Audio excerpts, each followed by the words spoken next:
نحمده ونصلي ونسلم على سيدنا ومولانا محمد نبي الأمين المكين الكريم الرؤوف الرحيم. أما بعد فأعوذ بالله من الشيطان الرجيم. بسم الله الرحمن الرحيم. من عمل صالحا من ذكر أو أنثى وهو مؤمن فلنحيينه حياة طيبة. صدق الله المولانا العظيم وصدق رسوله النبي الكريم. إن الله وملائكته يصلون على النبي يا أيها الذين آمنوا صلوا عليه وسلموا تسليما. اللهم صل على سيدنا ومولانا محمد وعلى آل سيدنا وأصحاب سيدنا وأزواج سيدنا ومولانا محمد وبارك وسلم. اللہ رب العزت کے حمد و سلام کریم آقا علیہ السلام درود و سلام اور اس کے بعد حضرات گرامی قدر خواتین و حضرات السلام علیکم ورحمۃ اللہ وبرکاتہ. حضرات گرامی قدر آج ہم جشن غوث اعظم کانفرنس میں شامل ہیں، یا دوسرے الفاظ میں بڑی قیادت شریف کے پروگرام میں شامل ہیں، اور محترم محمد سلیم بٹ صاحب نے یہ پروگرام اور ان کے گھر والوں نے یہ پروگرام سجایا ہے، اور انہوں نے ایک بہانہ بنایا ہے کہ جتنی گھڑیاں ہم یہاں پر بیٹھے ہیں، جتنا وقت ہم یہاں پر بیٹھے ہیں، اتنے وقت کے لیے اس محفل کی برکت سے الحمدللہ ہم گناہوں سے بچ گئے،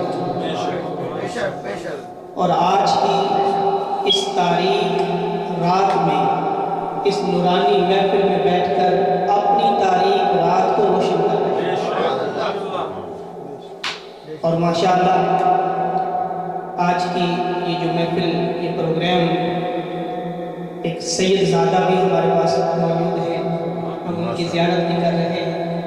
ان کی زیر صدارت یہ آج کا پروگرام ہے، اور اللہ رب العزت نے بڑی نسبتوں والوں کو یہاں پر بلایا ہے. اس مناسبت کے ساتھ میں نے سورہ النحل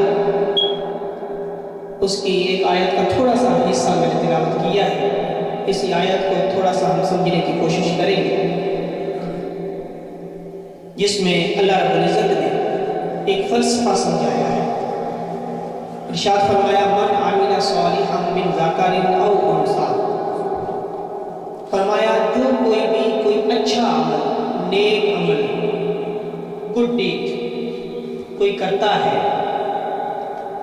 خواہ وہ مرد ہو خواہ وہ عورت ہو، مذکر ہو یا مؤنث ہو، چھوٹا ہو یا بڑا ہو، بوڑھا ہو یا جوان ہو، بچہ ہو یا بوڑھا ہو، جب وہ کوئی نیک عمل کرتا ہے، ایک شرط رکھے وَهُوَ مُؤْمِنٌ، وہ ہو صاحب ایمان. اچھے اعمال تو سب کوئی کرتا ہے اور بہت سارے لوگ کرتے ہیں، لیکن شرط رکھی کہ وہ ہو صاحب ایمان، کلمہ پڑھنے والا، محبوب علیہ السلام کی امت سے تعلق. جب اس نے نیک عمل کیا اور ساتھ ایمان بھی تھا، تو ایسے بندے کے لیے رب نے فرمایا پھر ہم جزائے خیر عطا کرتے ہیں. اب وہ جزائے خیر کیا ہے؟ ہر نیک عمل پہ وہ اجر تو عطا کرتا ہے، بے شک ہر نیک عمل پہ، اور اگر کوئی غیر مسلم بھی کوئی اچھا عمل کرے اس کو بھی دنیا میں وہ جزا ضرور دیتا ہے. لیکن کافر کے لیے، غیر مسلم کے لیے صرف دنیا. اور جب کوئی مومن اچھا عمل کرتا ہے اس کے لیے جو جزائے خیر اور اس کے لیے جو اجر و ثواب رب نے بیان کیا وہ یہ فرمایا فَلَنُحْيِيَنَّهُ حَيَاةً طَيِّبَةً. اب یہ جو لفظ ہے فَلَنُحْيِيَنَّهُ، اگر گرامر کی روح سے دیکھا جائے، شروع میں فا ہے، پھر لام ہے، یہ دونوں تاکید کے لیے آتے ہیں، بات کو مضبوط کرنے کے لیے، مضبوط کرنے کے لیے، تاکید کے لیے۔ پھر اینڈ پر نون ثقیلہ اس کو بولتے ہیں گرامر کی روح سے، عربی گرامر میں دیکھا جائے یہ بھی تاکید کے لیے ہوتا ہے۔ 3 تاکیدوں کے ساتھ رب نے فرمایا، حالانکہ تاکید کے بغیر بھی فرما دیتا تو رب کی بات میں کوئی کمی کوئی نقص پھر بھی مضبوط ہوتی ہے، لیکن رب 3 تاکیدوں کے ساتھ جب فرما رہا ہے تو کتنی بڑی بات ہے۔ رب فرماتا ہے، ترجمہ غور سے سنیے گا، کہ پھر ہم اس بندے کو بقیہ زندگی، وہ جو بقیہ زندگی اس کی ہے جب نیک عمل کرتا ہے، اس سے ہم اس کو پاکیزہ زندگی کے ساتھ زندہ کر دیتے ہیں۔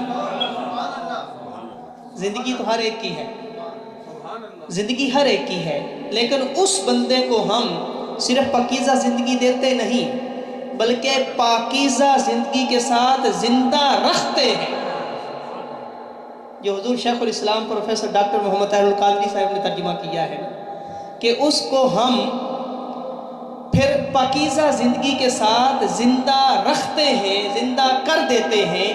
اب اس کا مطلب کیا؟ حضرات محترم، جب انسان پیدا ہوتا ہے تو انسان کے پاس جو بچہ، جو کڈ پیدا ہوتا ہے، 2 چیزیں اس میں ہوتی ہیں ہر ایک انسان میں، ایک ہے نفس، ایک ہے روح، دونوں چیزیں لے کے آتا ہے انسان۔ اب جو نفس ہے وہ بھی پیدا ہوا اور روح بھی اس کے ساتھ ہے۔ روح کی اپنی خوراک، فوڈ، اس کی اپنی غذا ہے، اور نفس کی اپنی غذا ہے، اس کی خوراک اپنی ہے۔ اس کی مثال ایک سمجھ لیں اور پھر ہم اس کی طرف آتے ہیں۔ مثال کے طور پر ایک بچہ پیدا ہوا، ہم نے قیمتی لباس اس کو پہنا دیا لاکھوں ڈالرز کا، اور قیمتی اس کے لیے بیڈ لگا دیا بڑا مہنگا، اور قیمتی گھر کے اندر اس بیڈ کو رکھا اور اس بیڈ پر اس کو سلا دیا۔ قیمتی لباس، قیمتی بیڈ، قیمتی ہاؤس۔ ایک یہ بچہ ہے، اور دوسری طرف دوسرا بچہ، اس کو ہم نے سادہ سا لباس پہنایا، سادہ سا بیڈ دیا، بیڈ نہیں بھی تو فرش پہ، بیڈ بھی ضروری نہیں ہے، لیکن اس کو ہم نے ساتھ خوراک دی۔ قیمتی لباس بھی نہیں ہے، قیمتی بیڈ بھی نہیں ہے، قیمتی گھر بھی نہیں ہے، بس مناسب سا، لیکن اس کو ساتھ ہم کیا دے رہے ہیں؟ خوراک دے رہے ہیں، اس کے لیے دودھ کا ہم انتظام کر رہے ہیں۔ اب یہ دونوں بچے، پہلا اے اور دوسرا بی، اے کے لیے ہم نے قیمتی لباس، قیمتی بیڈ، قیمتی ہاؤس وہ دیا تھا، بی کے لیے صرف ہم نے سادہ سا لباس ہے، سادہ سا گھر ہے، لیکن خوراک ساتھ ہے۔ اب دونوں میں سے زندہ کون رہے گا، اے یا بی؟ جو خوراک کھائے، جس کو ہم نے خوراک دی وہ سادہ لباس میں بھی زندہ رہے گا، اور جس کو قیمتی لباس دیا، قیمتی گھر تھا، خوراک نہیں ملی، تو پھر اس کی زندگی بھی باقی نہیں رہے گی۔ اب زندہ رہنے کے لیے خوراک ضروری ہے۔ اب وہ جو بچہ پیدا ہوا ہے، اب اس مثال کو سمجھ کر آگے چلتے ہیں۔ اس کے ساتھ 2 چیزیں ہیں، ایک اس کا نفس ہے، دوسرا اس کا روح ہے۔ روح کی اپنی غذا ہے اور نفس کی اپنی غذا ہے۔ اب ہماری مرضی ہے کہ ہم دونوں میں سے کس کی پرورش کریں، دونوں میں سے کس کو پالیں، دونوں میں سے ہم کس کو خوراک دیں۔ نفس کی خوراک کیا ہے اور روح کی غذا کیا ہے، روح کی خوراک کیا ہے، قرآن نے دونوں کا بیان کر دیا۔ جو نفس ہے، وما ابرئ نفسی ان النفس لامارۃ بالسوء، سورہ یوسف پارہ 13، پارہ نمبر 13 کی پہلی آیت ہے کہ جو نفس ہے اس کی غذا، اس کی خوراک یہ ہے برے کام، برے اعمال، بالسوء، نبی صاحب برے کام، یہ اس کی غذا ہے نفس کی۔ جوں جوں ہم برائیوں میں بڑھتے جائیں گے تو نفس پلتا جائے گا، موٹا تازہ ہو جائے گا، وہ پلتا جائے گا۔ اور روح کی غذا کیا ہے؟ روح کی غذا یہ ہے کہ جب حضور علیہ الصلوۃ والسلام سے پوچھا صحابہ نے کہ روح کیا ہے اور اس کی غذا کیا ہے، تو کریم آقا علیہ الصلوۃ والسلام کی بارگاہ میں جب سوال ہوتا ہے جواب خود رب دیتا ہے۔ وَيَسْأَلُونَكَ عَنِ الرُّوحِ، سورہ بنی اسرائیل پارہ نمبر 15۔ اے محبوب آپ سے انہوں نے پوچھا ہے کہ روح کیا ہے، ان کو جواب دے دیجئے قُلْ أَمْرِ ربی، فرما دیجئے قُلِ الرُّوحُ مِنْ أَمْرِ ربی، کہ روح جو ہے آپ ان کو بتا دیجئے وہ اللہ کا امر ہے، وہ اللہ کا حکم ہے، وہ اللہ کا امر ہے۔ اب روح آئی ہے وہاں سے، اس دیش سے، جس دیش سے اس کو بھیجا گیا ہے، اس کی خوراک بھی وہیں سے ہے۔